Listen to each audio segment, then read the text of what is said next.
Hey guys, welcome back to the channel. This is the story about Naruto. What if Naruto was in high school DXD universe part 1. Hope you'll enjoy this video. So before we start, please do support for more awesome content and also hit the subscribe button and share this video with your friends. I have created a playlist where you can find out all the previous parts of this video, link in the description, and check out the other video as well. So let's start the video. Medium pork ramen. So we've hit the 2-year anniversary of living here, huh, Kurama? Boy, answer me already. I know you're awake in there. Shut up. This is a special occasion. I figured we should talk about it. We can talk after my nap. No, don't sleep now, you'll never wake up again. Seriously, and here I thought that I could close the shop for a day and spend some quality time with you, you overgrown lazy bag of fuzz. Well then, how about you carry the weight of our combined existence for a change? I would gladly accept that challenge, but I need to open up the shop. Ungrateful Braz. Seriously? You were awake for like 5 minutes. It was a good thing that Naruto opens his ramen shop early, or else he would have had to receive many questioning stares coming his way for his one-man act while he sweeps his shop's front entrance. Then again, the reason he opens early is exactly because he receives weird looks already. The lady next door is still sending him pitying glances whenever he greets her, not for his one-man act, but for other reasons. Damn middle-aged gossiping old hag, I know it's you who's been spreading the rumors of me escaping an insane asylum. It's not my fault I have a telepathic connection with a disembodied demonic beast who I befriended during a war against 2 guys and a rabbit goddess, huh? Maybe the old hag is onto something. Shut up already. Stop reading my thoughts then. We're connected by this. Kurama? Buddy? Are you there? Naruto glances down to his stomach, where the seal for Kurama's home resides. Hearing no answer, except for a light snoring sound, the blonde teen sighs to himself and flips over the open sign before walking into his ramen shop. Looks like it's one of those days again. It has been roughly 2 years since Naruto awoke in the middle of the forest west of Japan's capital, Tokyo. He had no idea how he got there or how long he'd been laying there, but by the time he got to his feet, the sky was pitch black. Not seeing any of the stars or even a moon to guide him, the blonde climbed a random tree and tried to recollect himself. He remembered the sealing of Kaguya Otsutsuki with the help of his teammates and the beasts. He remembered Sasuke's harebrained scheme for obtaining ultimate peace. He slightly recalled the battle that took place where he gloriously, without a doubt, kicked some sense into Sasuke's ass, red as. Barely remembers getting punched in the face and retaliating. But anything afterwards escaped the blonde. Try as he might, he could not seem to conjure up any memory of the events after he blacked out. After 10 minutes of him sitting cross-legged with arms folded under each other and face scrunched up in concentration on a tree branch, a little light bulb appeared on top of his head and smashed itself into his skull. He was knocked out of his thinking and literally fell into his mindscape. In front of him was the gate of Kurama's prison, and the same light bulb that smashed him earlier appeared again and died before disappearing. Suddenly, the idea that he should ask Kurama if he remembered anything popped into his head. Completely ignoring the metaphorical violence happening to him like a good main character that he is, Naruto walked past the gates of the prison and roamed into the cell. Kurama? Are you here? Naruto couldn't see very far into the deep dark cavern, so he decided to call out to his partner. Not hearing any answer, he panicked a little and called upon his chakra to do whatever it did for him to sense others. Getting a vague location of the giant chakra container relieved Naruto. Whew, there he is, but why isn't he answering? Maybe something's wrong. Renewing his sense of panic, Naruto ran towards the vague location of Kurama. Though even in complete darkness, he somehow managed to see the fox's outline as he ran towards it. The giant beast was in his usual pose, laying on his stomach with his head on top of his forepaws. Seeing the resting fox didn't calm him down at all. This was mostly due to the fact that the fox was not responding to his insistent yelling of its name, and he can be very insistent. Hey, Kurama, you okay? Naruto was very worried, borderlining frightened, at the stilled fox. Kurama is many things: manipulative, cynical, grudging, lonely, fiery, and plain arrogant. Calm and silent, however, was not him. The blonde knew that if he annoyed the fox enough, he would definitely get a tail to the face, and here he was, insistently calling the fox. Kurama would have reached his limits at around the 5th call, but now Naruto passed the 15th mark and not even a twitch showed itself. Kurama whispers as he reaches out to touch the snout of his stilled friend and gets a tail slapped into his face, sending him flying a couple hundred meters before he falls to his face, ass sticking up in the air. "I heard you the first time, brat." The previously stilled beast opened one of his eyes to glance at the downed blonde. It pulled its lips up into a twisted smirk and gloatingly said, "Expect the unexpected look underneath right, Naruto? I will never worry about you again, you fuzz bag." Not bothering to lift up his face, Naruto begins to push his body back towards the still lying fox. He didn't need to look up to know the fox is wearing that damned smirk. Though he had said he wouldn't worry, in the end he still noticed how tired Kurama sounded and designed it important enough to ask. "Why do you sound so tired anyway? I thought you were the invincible Kyuubi-sama that wouldn't tire, even after terrorizing an army of kittens." "We're not in the elemental nations anymore." Naruto the fox broke in before Naruto could start another of his tirades. "Kaguya managed to bite us in the ass even after kicking the bucket. An external dimensional rift was purposely left open, we fell straight into it. I have no idea where we are, just that we're not in the elemental nations anymore." Naruto was shocked. Kaguya still managed to screw him over even now? How persistent is that woman? Well, it's not like he has to worry. He'll just wait here for Kakashi-sensei to use that space jutsu of his, which he needs the Sharingan to use, and said Sharingan is gone. Ding. "You mean? No way back. Sorry Naruto, I'm tired, I leave the rest to you." "But why are you so tired, Kurama?" Not completely accepting his current predicament, Naruto looked for something to grasp onto, and what he managed was the worry he had for his partner. "We are not residents of this plane. It will take a while for it to accept us. Until then it will try to deport us. I will anchor us here so that we won't get deported. Don't do anything stupid. I won't be able to drag you out this time. Good luck, Naruto." The smirk that the fox had before turned into a compassionate smile as he closed his eyes once more and stilled, just like how Naruto had found him. Naruto stood before the resting fox, mouth agape, trying to redirect his thoughts to something.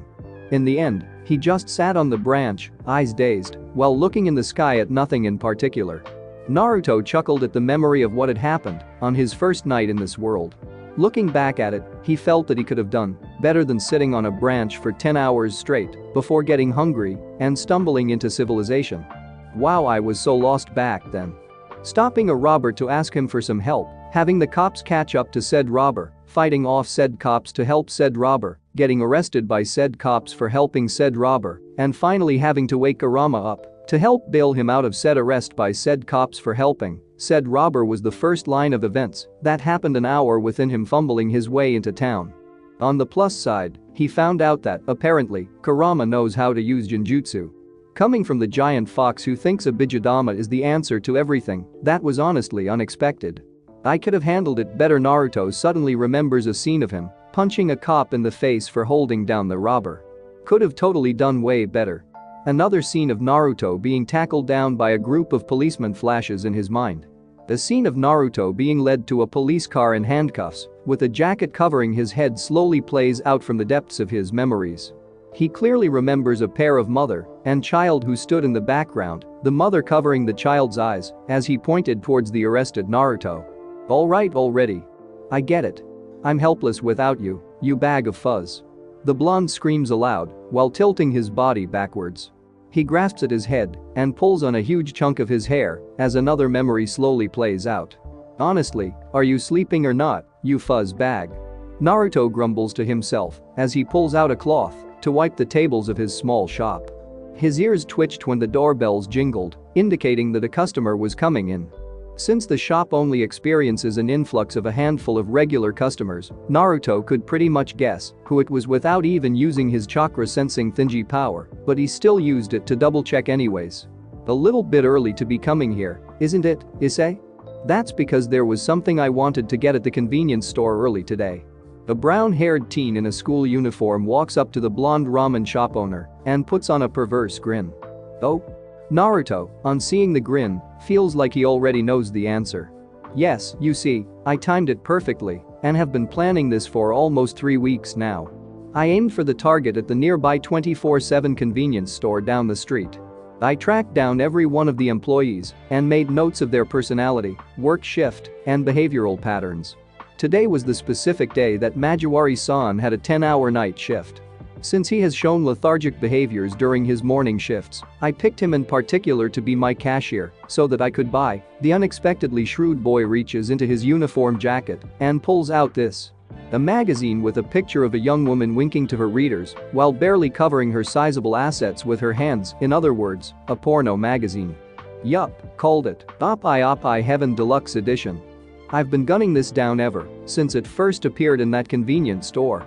After so long, I finally got to hold it and call it mine. The teen begins cradling the magazine like it was his own child while shedding tears of joy. If only that old hag next door could see this. So you spent 3 weeks getting this? The teen in uniform nods. Couldn't you have just asked me to buy it for you? But then it wouldn't be considered my child anymore. What about that magazine I bought for you last week? So anyways, part of the plan involved buying the porn and a stack of other objects to pull off attention to the porn itself. I bought this one for you. The uniformed teen, seeing that he was on a losing battle, straightens his back and puts the magazine away, only to pull out a game package that he hands to Naruto. The blonde wordlessly takes the game package and looks down at the cover. It shows a picture of a girl surrounded by 5 boys with flowers in the background. Its title reads Odom Game, School Love Fest. Capture all the boys. Naruto proceeds to look back up at Issei with a stoic expression, as if to silently say, "The hell, man?" Yes. That's exactly the look the cashier gave me. He completely ignored everything else I bought afterwards. I said I was buying it for a friend, and well, here you go. Issei grins and gives Naruto the good guy pose, complete with a thumbs up and shining teeth. A cartoonish red vein pops out of Naruto's forehead as he throws the game back towards the teen. The first time Naruto met Hyodo Issei was when the boy walked into his shop a week after its opening with a rubber ducky comically riding on the glowing red bump in his hair. The teen proceeded to drag himself towards one of the empty tables. Nearly the whole shop was empty with 1 or 2 stragglers hanging out in the shop, watching the television and passing time with a cup of coffee. Ordering a medium pork ramen, the brunette proceeded to slouch on the table, face meeting wood. The brunette stayed like that for another 2 or 3 hours, only getting up to eat the ramen that Naruto brought, with Naruto sitting at the same table changing the channels on his television to find something fun to watch. Stopping the switch at a comedy channel, the blonde slouched into his chair as well and accompanied the brunette in silence. After a while, the boy turned his head towards the ramen chef and asked with a sullen face, "Hey, if a man were to see a hole in a bathhouse wall that leads towards the women's side, it would be his duty to peep at it, right? Eccentric people are what makes the world go around." Let it be known that Uzumaki Naruto, under most non-life-threatening circumstances, is a lousy source of knowledge to take advice from. Changing the views of a tyrannical god-complexed warlord? Why not? Changing the judgment of a man who has lost all hopes for humanity and thinks that everything will be better if he illusioned the crap out of the world? Sure. Knocking some sense into his best friend who lost his marbles somewhere between back then and then. Every other week. Cheering up a hormonal teenager who currently looks like his whole viewpoint on the world is on the line? Kurama-sama, a little help? Thankfully, the brunette managed to draw up a conclusion to his problem. He paid Naruto for the meal and left with a wistful smile. The second time Naruto met Hyodo Issei was when the boy dragged himself into the shop 2 days after the first time. He still had a comical red bump in his head as well. Ordering up a medium pork ramen again, the boy slouched at the table he sat at the last time. This time though, the brunette opened right up when Naruto accompanied him at the table. Apparently, the red bump was from a failed attempt to slip at a maid cafe and sneak a peek under one of the maid's miniskirt. Issei laughed at his failure and proceeded to pull out a notebook and show Naruto some perverse plans he has in store for future uses. Naruto chuckled at the teen's antics, and Kurama, who was conveniently awake at the time, whispered, "Oh gods, it's like that toad man all over again." The third time Naruto met Hyodo Issei was 2 days after the second meeting. Issei walked into the shop without any injuries and asked Naruto if he had a PFP game system. Naruto asked why, and Issei said, "So that I can play it here. Playing it at home is very nerve-wracking because mom could walk in at any time." By this point, Naruto knew why it was nerve-wracking if he wanted to play his game at home, but he pointed out that he only had one television to hook the game system up to, and it was the one in the shop. Issei, in all his gloriously stupid innocence, walked up to the straggler that seems to like to hang out in the ramen shop drinking coffee and asked if he minded if Issei played his game here. In the end, Issei, Naruto, and the straggler named Dirt Tag or something, Issei and Naruto decided to call him Dirt, played the dating simulation together. They managed to somehow unlock and complete one of the secret routes that were surprisingly tear-jerking and emotional. Dirt left the ramen shop in tears, saying that he's off to go buy the game for himself. Issei left afterward, but not before getting a promise out of Naruto that he won't play the game while Issei isn't around. Naruto closed down the shop and started playing it anyways. Kurama helped out a bit and somehow discovered the super secret hidden Easter egg for unlocking the Kitsune route. They pulled an all-nighter finishing that route. It was very touching. Kurama, the previous embodiment of fear and evil, teared up a little. Issei ended up being a regular to Naruto's ramen shack after coming at an average of 3 or 4 times a week. He always orders a medium pork ramen and asks a random goofy request. Naruto, for reasons he doesn't really understand, complied with most of those requests. Whether it was giving advice on perverse plans to buying a specific game or magazine, Naruto never could have said no to his perverted friend. "Friend, so what game is it this time?" A patron walks into the empty ramen shops with a cup of coffee in hand. He sees the owner setting up a gaming console in the middle of the shop and asks this while he takes a sip of his coffee. "Hey, Dirt. We're planning on playing an Odom game that I bought for Naruto." Poking his head out from behind the kitchen's door, Issei greets the man. "Oi Issei. Don't just make your own ramen like that, it's my shop. Not a snack bar. And you, Dirt. Order some ramen or something, stop drinking coffee damn it."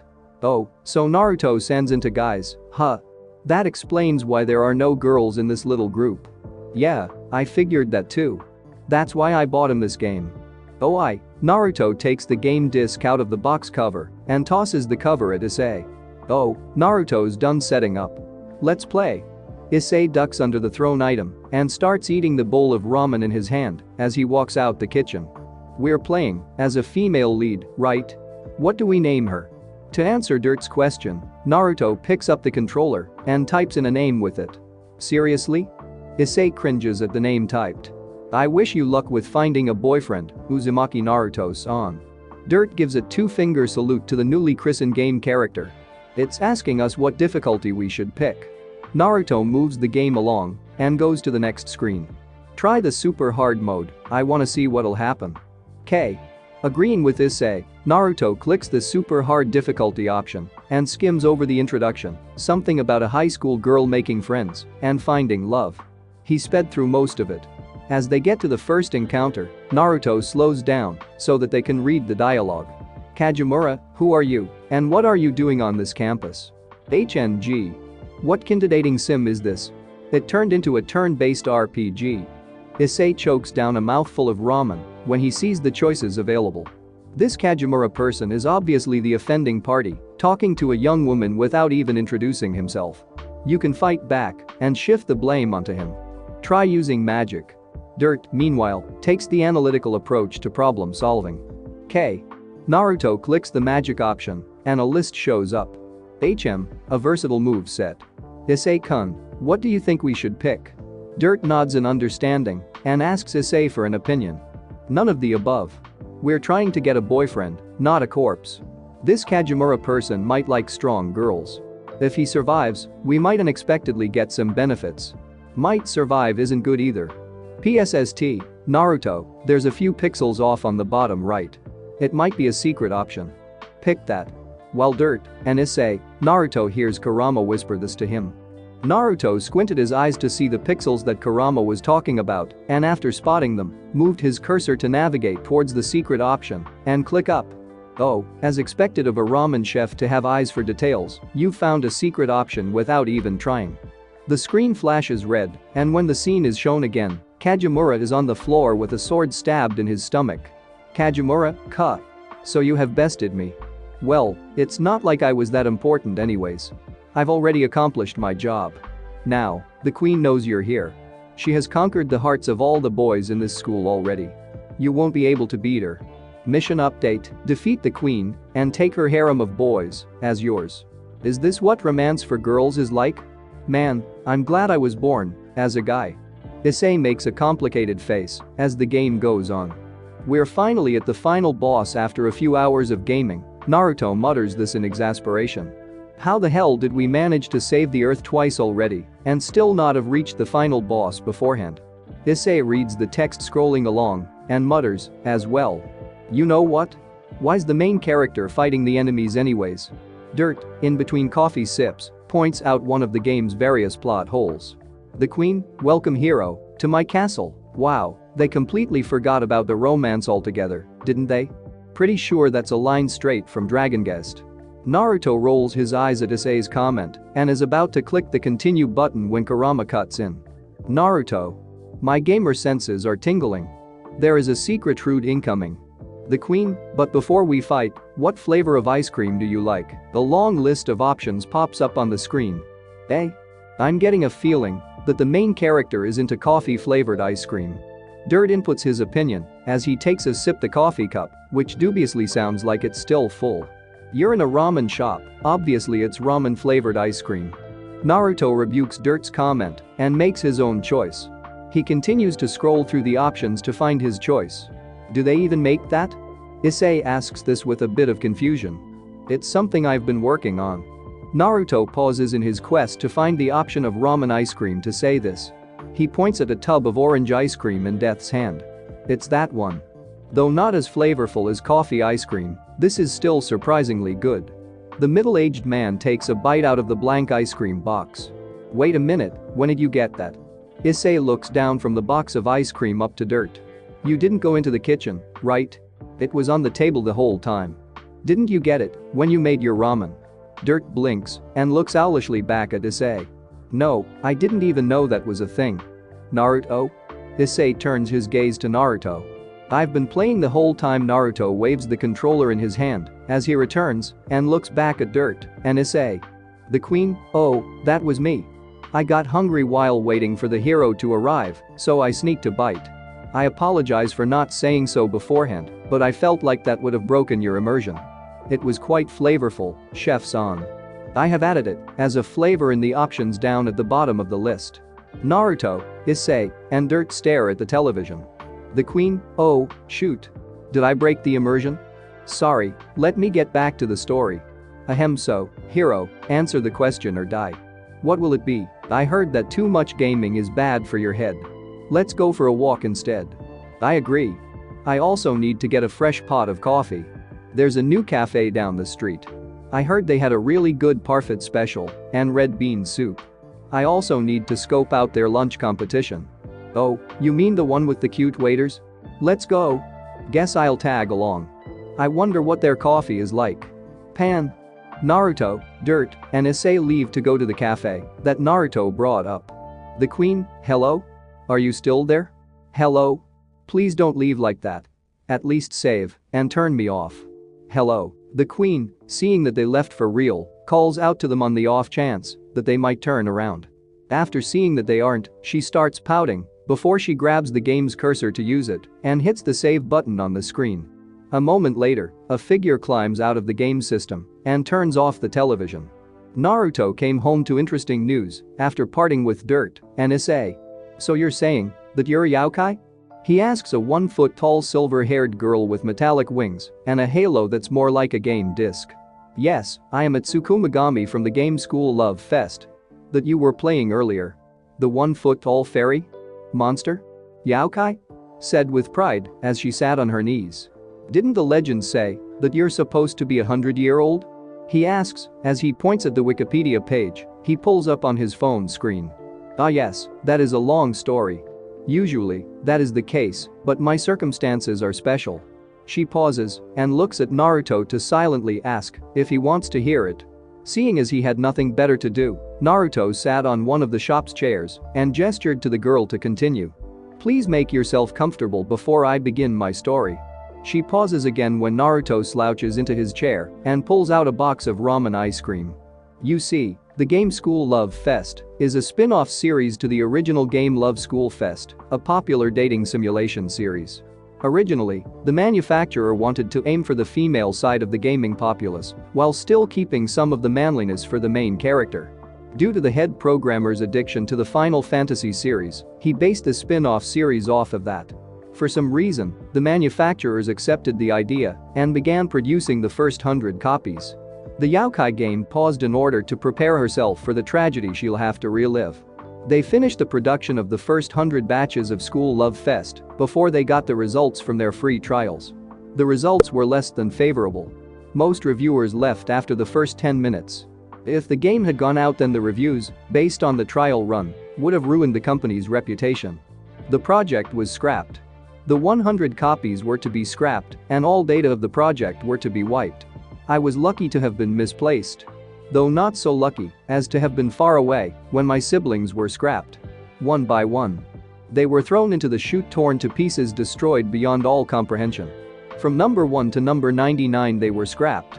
She stopped herself to take a calming breath. Naruto sat there with a straightened back. The box of ramen ice cream was put away in order to show respect for the seriousness. Honestly, this was not what he was expecting. Being the last member of my siblings, I decided to fulfill the task that I was made for in order to honor my siblings' memories. After such a long year, a boy finally bought me. I was finally used, and you looked past the flaw of my programming. The three of you continued to play with me, even when the others left after 10 minutes. You allowed me to fulfill my purpose. I was happy, I was beyond happy. I fulfilled the wish to my siblings. At that moment, I and the 99 souls felt contentment, and I, the Tsukumagami of the game School Love Fest, was born. For giving me my dearest wish, I thank you, Master. The little fairy kowtowed to the blonde. She held that position for several seconds before sitting back up again. She continued to sit there with a stoic face and stared at Naruto. It took him a couple of minutes to figure out that she was waiting for his judgment. Uzumaki Naruto, ramen chef extraordinaire, the proud owner of Uzumaki Ramen. Stay as long as you'd like. Though it seemed redundant, he stood up and offered a hand for the small fairy to shake. Mitsuri, Tsukumagami of the game School Love Fest, proud yokai of Uzumaki Naruto. Please take care of me. She gave another low bow before taking his ring finger and middle finger into her hands and shook it. Mitsuri, can you carry this to table 7? Naruto puts a large bowl of ramen onto the counter that separates the kitchen and the dining hall. Of course, Naruto-sama. Mitsuri walks by and takes the bowl while leaving another 2 scripts of food orders before she quickly paces towards the indicated table for the bowl. Can I get a refill on the pork ramen over here? Of course, sir. As she is walking by, another customer calls out to her, causing her to pause and jot down the order to pass to Naruto. Naruto-sama, another large pork ramen for table 5. Yeah, got it, Naruto yells out as he makes another bowl.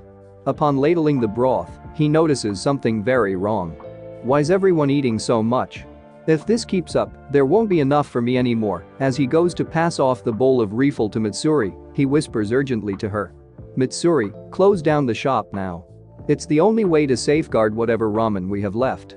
It's only lunch hour, Naruto-sama. The crowd will calm down soon enough. If you want, I could make some more for you after work. Mitsuri, taking the blonde's order in stride, smiles at Naruto, gives a calm reply, and then leaves to refill some drinks and clear up the vacated tables for the next group of customers. Damn ungrateful customers, when I was the chef and waiter, nobody came, but when Mitsuri took over, everybody came to a damn source of income, stealing all my food. Naruto wistfully stares at the large pots of ramen broth that only has roughly a quarter left for each flavor. His heart aches at how empty it is. Naruto-sama, 1 large beef ramen with an extra hard-boiled egg slice. As he does so, Mitsuri passes by with another stack of orders in hand. Seeing it brought tears to Naruto's eyes. Sob. Later that day, yo Naruto, can you get me some pork ramen? Issei opens the front entrance to the ramen shop and walks in. Immediately, he jumps to the side, narrowly missing a flying cleaver as it embeds itself into the wall that he had stood in front of a scant moment ago. We're close, you parasital source of income. Get out. Leave my ramen alone. Naruto struggles vainly against Mitsuri's armbar hold as he tries to throw another knife in his hand. Calm down, Naruto-sama. The customers are gone now. It's just Issei-san. I'll make you a new batch of ramen, okay? Please calm down. While she holds back the rampaging blonde, Mitsuri whispers calming words to Naruto. Dirt, explanations? Issei crawls over to the table he usually sits at and looks at Dirt, who's sipping on his coffee and ignoring the drama unfolding in favor of the comedy channel on the television. Oh Issei-kun, you've missed the best part. You should have seen it happen when Naruto-san chased off a pair of customers with a ladle. Mitsuri-san intervened at the nick of time. Dirt looks down to see the brunette and chuckles. He points at a ladle embedded to the wall of the shop and then at Naruto, who's in a fetal position now, chanting for ramen, and Mitsuri, who's trying to get Naruto to stand up. Okay? I'm going to need some more details than that, old man. Seeing Naruto away from any sharp objects and projectiles, Issei decides that it's safe to sit down at the usual table now. Well, that little silver-haired lady over there. Dirt points at the Naruto and Mitsuri pair is named Mitsuri. From what I've seen from earlier at lunch, she's a new employee. Apparently, she's also the new cook too. From what you've seen. You don't know then? How'd you figure that out? The food isn't subpar anymore. I personally ate 2 bowls myself. Whoa, I've gotta try that. I can't believe you actually ate anything from here. Issei stares wide-eyed in disbelief at Dirt and his constant coffee cup. He turns back towards the drama pair and asks, so what happened to Naruto? Withdrawal symptoms? Withdrawal symptoms? Yes. You know how his usual business goes?